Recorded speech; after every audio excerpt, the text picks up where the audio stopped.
हाय दोस्तों, आज हम बात करने जा रहे हैं एक ऐसे मुद्दे की जो इन दिनों सुर्खियों में है।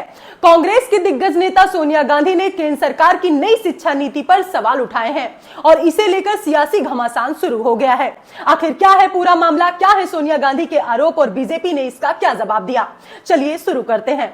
31 मार्च 2025 को सोनिया गांधी ने द हिंदू अखबार में एक लेख लिखा जिसमें उन्होंने नई शिक्षा नीति 2020 की कड़ी आलोचना की। उन्होंने इसे केंद्र सरकार की 3C नीति का हिस्सा बताया, यानी केंद्रीयकरण, व्यवसायीकरण और सांप्रदायिकता। सोनिया जी का कहना है कि केंद्र ने राज्यों को दरकिनार कर नीति थोप दी। Central advisory board of education की बैठक 2019 के बाद नहीं हुई। उनका आरोप है कि सरकार शिक्षा को निजी हाथों में सौंप रही है। स्कूल बंद हो रहे हैं और यूनिवर्सिटियों पर कर्ज का बोझ बढ़ रहा है।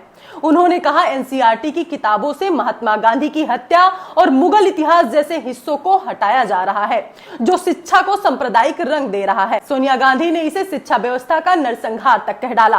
तो क्या वाकई में ऐसा है? चलिए आगे देखते हैं। और वो एजुकेशन को आरएसएसाइज्ड करना चाहती है, आरएसएस की जो नीति है उसके मुताबिक करना चाहती है, जो देश के भविष्य को बर्बाद कर दे। Letter dictated by the NGO mindset of the Congress party.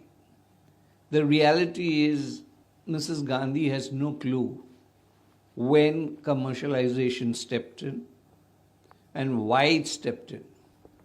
The Congress party are the prime movers in it.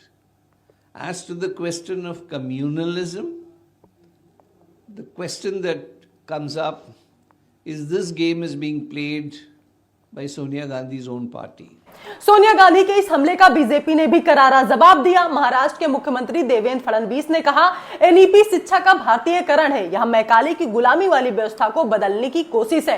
Sonia जी को इसे समझना चाहिए और समर्थन करना चाहिए।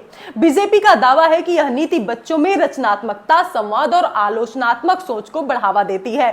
साथ ही तमिलनाडु में हिंदी थोपने के आरोपों को भी खारिज किया और कहा कि यह भाषा को लेकर सहयोग की नीति है, न कि जबरदस्ती। अब सवाल यह है कि सियासी जंग के बीच असली मुद्दा क्या है।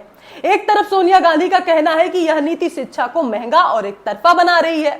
दूसरी तरफ सरकार का दावा है कि यह 21वीं सदी के जरूरतों के हिसाब से बदलाव लाएगी। तमिलनाडु जैसे राज्य से हिंदी थोपने की कोशिश बता रहे हैं, जबकि केंद्र इसे गलत साबित करने में जुटा है। तो क्या यह नीति वाकई में बच्चों के भविष्य को बेहतर बनाएगी या यह भी सियासत का एक नया हथियार बनकर रह जाएगी? आपकी क्या राय है, कमेंट में जरूर बताएं। तो दोस्तों, ये थी पूरी कहानी सोनिया गांधी बनाम केंद्र सरकार। अगर आपको ये वीडियो पसंद आया तो लाइक करें, चैनल को सब्सक्राइब करें और बेल आइकन दबाना ना भूलें। अगली वीडियो में फिर मिलते हैं एक नए टॉपिक के साथ। तब तक के लिए नमस्ते।